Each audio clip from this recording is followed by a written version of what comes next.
दोस्तों, उत्तर प्रदेश के संभल जिले में जामा मस्जिद में सर्वे के लिए एडवोकेट कमिश्नर की अगुवाई में रविवार सुबह टीम पहुंची। टीम के पहुंचने के बाद स्थानीय लोगों की पुलिस के साथ धक्का मुक्की हुई।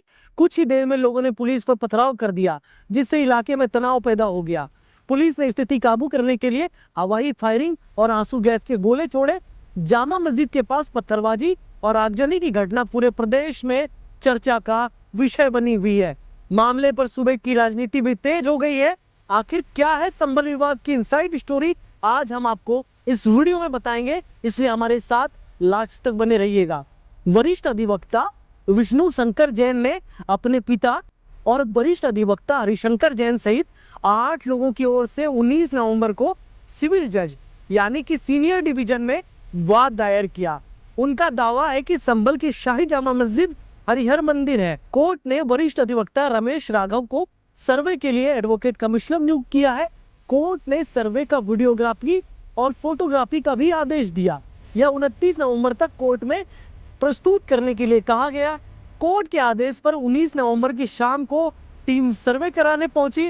टीम ने करीब 2 घंटे तक सर्वे किया। इस दौरान भारी संख्या में पुलिस फोर्स तैनात रहा। 22 नवंबर को सर्वे के बाद पहली जुमे की नमाज हुई। सुबह से ही बड़ी संख्या में विशेष समुदाय के लोग एकत्रित होने लगे।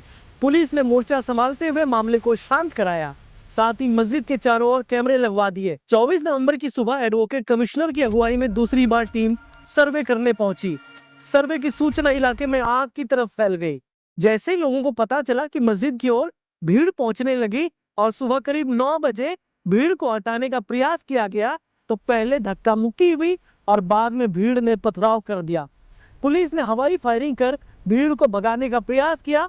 बताया जा रहा है कि दूसरी ओर से भी फायरिंग की गई है। घटना के बाद पुलिस ने संभल में स्थानीय लोगों से मस्जिद का सर्वेक्षण करने के लिए वहां पहुंची सर्वेक्षण टीम पर पथराव न करने की अपील की। अब आपको बताता हूं, शहर के विधायक इकबाल महमूद ने मस्जिद में मंदिर होने के दावे को लेकर दायर किए गए वाद पर कहा कि यह सिर्फ मुसलमानों को परेशान करने के लिए किया जा रहा है। यह जामा मस्जिद थी और जामा मस्जिद रहेगी। यह सिर्फ सरकार का उद्देश्य है कि किसी तरह से मुसलमान को परेशान करो। ऐसे ही मुसलमान को परेशान करने के लिए यह बात की जा रही है, वरना कहीं कोई बात नहीं है। हमारे देश में दोस्तों दंगाइयों का एक इतिहास रहा है। किसी भी मामले पर, किसी भी बात पर कोई भी कहीं भी भीड़ जुटाकर दंगे करवा सकता है। आज संभल में भी यही हुआ। कोर्ट के आदेश पर जामा मस्जिद का सर्वे करने टीम पहुंची। पुलिस बल भी साथ में था। सुबह 7:30 बजे शुरू हुआ सर्वे, 10 बजे खत्म हो गया। उसके बाद जब सर्वे टीम और पुलिस बाहर निकलने लगी, तब अचानक दंगाइयों की भीड़ आती है, पत्थरबाजी करती है, पुलिस की गाड़ियों को जला देती है। पुलिस भी थोड़ा प्रतिकार करती है ताकि स्थिति काबू में रहे। इसी बीच 3 लोग मारे जाते हैं। पुलिस कह रही है कि उन्होंने गोली नहीं चलाई। दंगाई कह रहे हैं कि पुलिस की गोली से मरे 3 लोग। अब यहाँ लोगों को यह समझ नहीं आता कि अब माहौल बदल चुका है। किसी भी घटना में जब पुलिस दल बल के साथ आती है, तो साथ में ड्रोन भी आते हैं, कैमरे भी होते हैं, पूरी घटना की वीडियोग्राफी भी होती है। ऐसे में सब लोग कैमरे पर आ जाते हैं और फिर शुरू होता है एनएसए का खेल, जिसमें अपराधियों को पकड़ा जाता है, जेल में लंबे समय के लिए डाला जाता है, उनकी प्रॉपर्टी जब्त होती है। अगर घर अवैध होता है तो बुलडोजर एक्शन होता है। ऐसे लोग कभी भी सामान्य जीवन नहीं जी पाते। इनके परिवार बर्बाद हो जाते हैं, सड़क पर आ जाते हैं। जहाँ एक दंगा करने की और बेवजह हिंसा करने की इतनी बड़ी कीमत चुकाना ठीक है, यह इन लोगों को समझना होगा।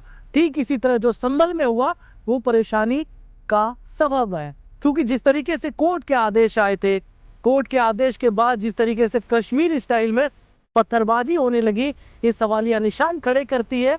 और ये सवाल खड़े करती है कि आखिर कौन है वो लोग जो उपद्रव करने के लिए 1 मिनट में बड़ी संख्या में जमा हो जाते हैं और पत्थरबाजी करना शुरू कर देते हैं।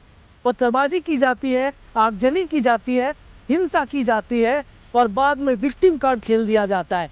अगर उन पर कार्रवाई करने के लिए पुलिस सामने आती है, तो ये अपनी महिलाओं को आगे कर देते हैं और पुलिस के ऊपर झूठा आरोप लगा देते हैं। ऐसा ही ठीक उत्तर प्रदेश में जब उपचुनाव में वोटिंग हो रही थी, उस समय देखने को मिला। कुछ अर्बन नक्सल्स गैंग, कुछ मीडिया जो गिद्धई के तरह पुलिस को निशाना बनाने का, योगी आदित्यनाथ को निशाना बनाने का मौका ढूंढती है और कुछ फोटोज की कटिंग निकालकर योगी को टारगेट करने की कोशिश की जाती है। ये चीजें होती रहती है और ठीक ये काम जो तमाम अर्बन नक्सल्स के एजेंडा पे काम करते हैं उनके द्वारा किया जाता है और इन दंगाइयों का अपनी बातों से संरक्षण किया जाता है। आप इस पूरे मामले पर क्या सोचते हैं कमेंट बॉक्स में बताइए। आपको हमारी वीडियो कैसी लगी इसके बारे में भी बताइए। आप अपनी राय और फीडबैक हम तक भेजें, हम उस पर काम करेंगे। अगर आपको वीडियो पसंद आई हो तो वीडियो को लाइक कर लेना, चैनल को सब्सक्राइब कर लेना, बेल आइकन दबा लेना जिससे कि तमाम अपडेट आपको मिलते रहे। नमस्कार, जय हिंद।